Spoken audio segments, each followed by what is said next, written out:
جو حلقہ کوٹلہ کا الیکشن ہے وہاں پہ سردار تبارک صاحب جو آئی پی پی کے امیدوار تھے ان کا بڑے دعوے کیے جا رہے تھے کہ وہ آسانی سے سیٹ نکالنے میں کامیاب ہو جائیں گے، لیکن کل جب شام کو نتائج آنا شروع ہوئے تو ہم نے دیکھا کہ کبھی سردار تبارک صاحب آگے تھے، کبھی مسلم لیگ نون کی امیدوار جو ہیں محترمہ نورین عارف صاحبہ جیتنے کی پوزیشن میں تھی۔ تو پھر جب نتائج فائنل ہوئے تو محترمہ نورین عارف صاحبہ جن کو جو سیاسی حلقے ہیں وہ اس پوزیشن میں وہ نہیں سمجھتے تھے، تو یہاں پہ بھی اپسیٹ ہوا۔ تو کیا سمجھتے ہیں یہ خلاف توقع جو نتائج آئے ہیں اس میں عوام نے کچھ اپنے جو فیصلے ہیں جو جس طرح ماضی میں ہوتے رہے ہیں اس سے ہٹ کے نوجوانوں نے جو ووٹ کاسٹ کیے ہیں تو وہ کس بنیاد پہ ووٹ دیے ہیں لوگوں کو؟ دیکھیں نصیر احمد صاحب، یہ خلاف توقع نہیں ہے۔ دیکھیں پہلے مرحلے میں جب انتخابات ہوئے میرپور ڈویژن کے اندر تو سائیکالوجی کے اعتبار سے ان انتخابات کا اثر مظفر آباد ڈویژن میں پڑا، اور جب مظفر آباد ڈویژن کے انتخابات ہوئے تو التوا کا شکار ہو گئے کوٹلہ کے انتخابات۔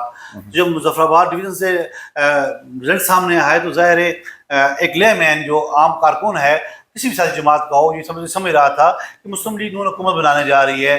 تو میرے خیال میں یہ چیز جو ہے وہ گلے پڑی ہے سردار تبارک صاحب کے، جو انتخابات 2 دن تاخیر کا شکار ہوئے ہیں۔ وہ تاخیر جو ہے 2 دن کی وہ ان کو لے ڈوبی ہے۔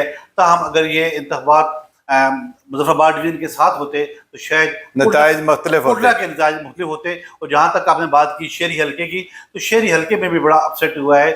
یہاں پہ بیسٹ آف تالیدانی مسلم لیگ نون کے بڑے مضبوط جو ہے وہ امیدوار تھے، اور یہ کہا جا رہا تھا کہ وہ کامیابی کے بعد جو ہے وہ وزارت عظمیٰ کے بھی امیدوار تھے۔ بالکل۔ تو میرے خیال میں ان کی شکست میں بہت سے ایلیمنٹ ہیں، بہت سے معاملات ہیں، ان کی شکست کو بہت سے حوالوں کے ساتھ تعبیر کیا جا رہا ہے۔ تاہم کبھی وقت ہوا تو اس پہ کبھی بات کھل کے کی جائے گی۔ اچھا سہیل صاحب، اس میں جو استحکام پاکستان پارٹی ہے وہ کوئی نشست حاصل نہیں کر سکی۔ سردار تبارک صاحب بھی سیٹ ہار گئے، نیلم سے جو استحکام پاکستان پارٹی کے صدر ہیں سردار تنویر الیاس وہ بھی ہار گئے۔ پہلے انہوں نے پھر الیکشن کا بائیکاٹ کیا، پھر فیصلہ واپس لیا۔ تو کیا دیکھتے ہیں اس کا مستقبل کیا ہے استحکام پاکستان پارٹی کا؟ دیکھیں یہ جو ہوا کی دوش پہ جماعتیں سامنے آتی ہیں ان کے نتائج جس طرح سامنے آتے ہیں نصیر انور صاحب کہ استحکام پاکستان پارٹی جو ہے وہ انتخابات کے اعلان کے بعد جو ہے اس کا وجود سامنے میں آیا کشمیر کے اندر، اور یہ توقع کی جا رہی تھی شاید سردار تبارک صاحب کی نشست یا استحکام پاکستان کے جو پریزیڈنٹ ہیں سردار تنویر الیاس خان ان کی نشست جو ہے وہ اس پہ کامیاب ہو سکیں۔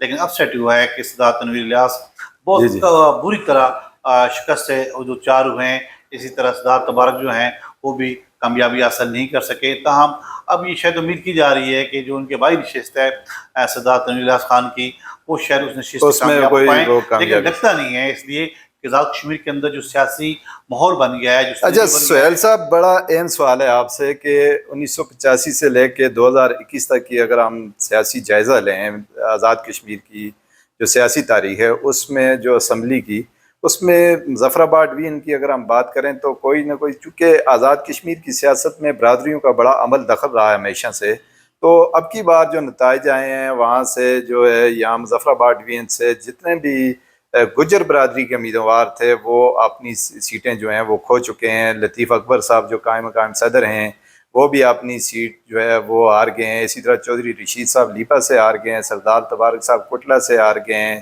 چودھری شہزاد صاحب لچراٹ سے ہار گئے ہیں۔ تو کوئی بھی استعفی امیدوار گجر برادری کا جیتنے میں کامیاب نہیں ہو سکا، اس کی کیا وجہ سمجھتے ہیں؟ انفارچونیٹ ہے، ایسی بات نہیں ہے۔ دیکھیں مضبوط امیدوار تھے یہ سارے، چودھری لطیف اکبر صاحب کا آپ دیکھیں صدر ریاست ہیں، کئی دہائیوں سے وہ سیاست کے اندر ہیں، بڑا نام ہے ان کا، وہ بھی ہار گئے۔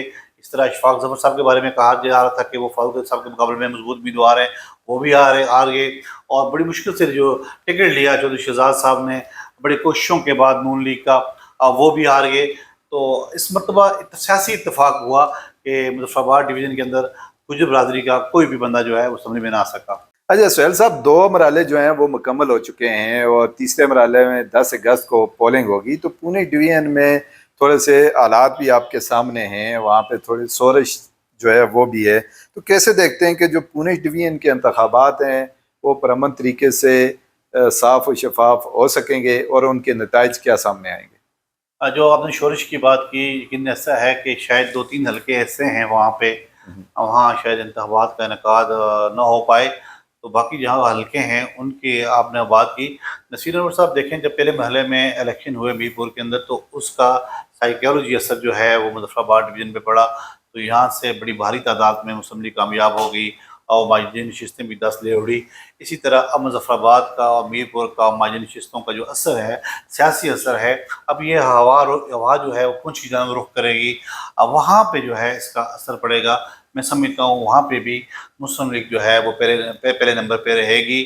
تاہم دعا کی جانی چاہیے کہ وہاں کے جو حالات ہیں، وہاں کی جو شورش ہے، اللہ کرے اس میں کبھی واقعہ ہو تاکہ وہاں بھی پرامن طور پہ انتخابات کا انعقاد ہو سہیل سکے۔ صاحب، لگتا یہ ہے کہ 11 میں سے 8 نشستیں جو ہیں ان پہ انتخابات ہو سکیں گے، تو کیا سمجھتے ہیں 8 نشستوں میں مسلم لیگ نون کتنی سیٹیں حاصل کرے گی؟ دیکھیے، اگر 8 نشستوں پہ ہوتے ہیں جو ان کے امیدوار ہیں، تو میں سمجھتا ہوں الیکٹیبل امیدوار جو ان کے ہیں وہ 8 میں سے اگر 6 اور 7 نشستوں پہ وہ کامیابی حاصل کرنے کی پوزیشن میں ہے، تو آپ کہہ سکتے ہیں کہ آنے والے دنوں میں مسلم لیگ نون جو ہے وہ آزاد کشمیر میں ایک مضبوط حکومت بنانے جا رہی ہے۔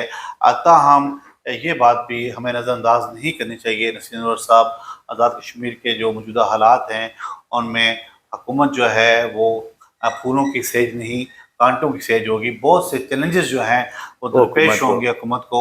جی آنے والے وزیر اعظم کو جو ہے وہ بہت سے مسائل کا سامنا ہوگا، بہت سے چیلنجز کا سامنا ہوگا، بالخصوص آزاد کشمیر میں جو ایک صورتحال ہے اس کو دوبارہ اپنے اس نہج پہ لانے کے لیے جو ہے بڑی حکمت عملی کے ساتھ، سیاسی فہم و فاصل کے ساتھ، حکومتی حکمت عملی کے ساتھ جو ہے واپس لانا ہوگا۔ اچھا سہیل صاحب، آخری سوال ہے آپ سے کہ انٹرنیٹ کی بندش سے یقیناً عوام کو بہت ساری مشکلات ہیں، اور گزشتہ 2 ماہ سے لوگ جو ہیں وہ سفر کر رہے ہیں۔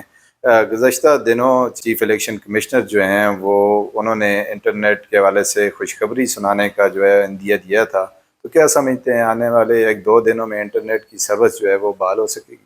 دیکھیں نصیر احمد صاحب، انٹرنیٹ کی ضرورت تو بلا شبہ ہر شخص کی ضرورت بن کے رہ گئی ہے۔ بالخصوص تعلیمی حوالے سے یہ سال جو ہے بچوں کا جو ہے اس میں تعلیمی حرج بہت ہوا ہے، دیگر بھی نظام زندگی بہت مفلوج ہو چکی ہے۔ تاہم جب آپ بڑے ایک پیرائے میں، بڑے سنیریو میں صورتحال کو کنٹرول کرنے کے لیے حکمت عملی ترتیب دیتے ہیں، تو اس میں پھر یہ ہے یہ چیزیں میٹر کرتی ہیں، اس طرح کے انیشیٹو لینے پڑتے ہیں۔ آپ نے دیکھا مظفر آباد کے اندر 3 دن جو ہے وہ انٹرنیٹ کی بحالی ہوئی، اس کے بعد جو صورتحال سامنے آئی وہ آپ کے سامنے ہے۔ تو مختلف حوالوں سے جو ہے وہ بڑے تلخ، بڑے کڑوے، بڑے مشکل فیصلے لینے پڑتے ہیں، گو کہ عوام کو عوام کو بظاہر نظام زندگی کے حوالے سے بڑا پریشانی کا سامنا کرنا پڑتا ہے۔ تاہم لارج انٹرسٹ میں موجودہ سنیریو میں جو ہے وہ اس کو پیش نظر رکھتے ہوئے یہ اقدامات لیتے ہیں۔ بہت بہت شکریہ جی، ہمارے ساتھ موجود تھے سہیل مغل صاحب، صدر ہیں سینٹرل پریس کلب مظفر آباد کے، جنہوں نے آزاد کشمیر کی سیاسی صورتحال پہ اور آنے والے جو حکومت سازی ہوگی اس حوالے سے ہمارے پروگرام میں بات کی۔ اب تک کے لیے اتنا ہی، انشاءاللہ اگلے پروگرام میں کسی نئی مہمان شخصیت کے ساتھ آپ کی خدمت میں دوبارہ حاضر ہوں گے۔ تب تک کے لیے اپنے میزبان نصیر انور کو دیجیے اجازت۔ اللہ نگہبان۔